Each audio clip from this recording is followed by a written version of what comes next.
તો કાયદો અને વ્યવસ્થાની પરિસ્થિતિ જે છે માત્ર સુરતમાં નથી બગડી રહી. અમદાવાદ શહેરમાં એક જ રાતની અંદર 2 હત્યાની ઘટનાઓ ઘટી. મજૂર ગામમાં છરીના ઘા ઝીકી મહેન્દ્ર સોલંકીની હત્યા કરી દેવામાં આવી. હત્યા કરી આરોપીઓ ત્યાંથી ફરાર થઈ ગયા હતા. ગણતરીના કલાકોમાં જ 3 આરોપીને પોલીસે ઝડપી લીધા હતા.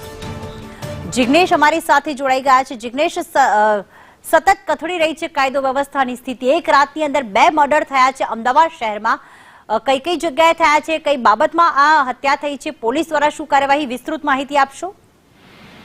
પ્રીતિ, વાત કરવામાં આવે તો અમદાવાદ શહેરમાં એક જ રાતમાં 2 હત્યાના બનાવ બન્યા, જેમાં એક બનાવ બન્યો છે કાગડા પીઠમાં આવેલા મજૂર ગામની ચાલીમાં, કે જ્યાં મોડી રાત્રે જે બનાવ છે તે બનવા પામ્યો હતો અને જે મહેન્દ્ર સોલંકી છે તેને છરીના ઘા મારી તેની હત્યા નિપજાવવામાં આવી હતી. ઝોન 6 LCBએ આરોપીની ધરપકડ કરી છે. તો બીજી તરફ કાલુપુરમાં એક ઇસ્લામ નામના યુવકને પથ્થરના ઘા ઝીંકી અને હત્યા કરવામાં આવી છે. મહત્વની વાત છે કે 10 જ રૂપિયા માટે લેવડ દેવડમાં હત્યા થઈ હોવાનું તેના પરિવારજનો કહી રહ્યા છે. પરંતુ કાલુપુરમાં જે હત્યા બની છે તેમાં મૃતકના પરિવારજનો હાલ કંઈ પણ કહેવાનું અને સાથે જ મીડિયા સામે આવવાનું પણ ટાળી રહ્યા છે. માટે પોલીસને શંકા છે કે આ કેસ 10 રૂપિયાની લેતી દેતીમાં નહીં પરંતુ અન્ય કોઈ કારણોસર હત્યા થઈ હશે અને તે જ મામલે કાલુપુર પોલીસે પણ વધુ તપાસ શરૂ કરી છે. આભાર જિગ્નેશ તમામ વિગતો માટે.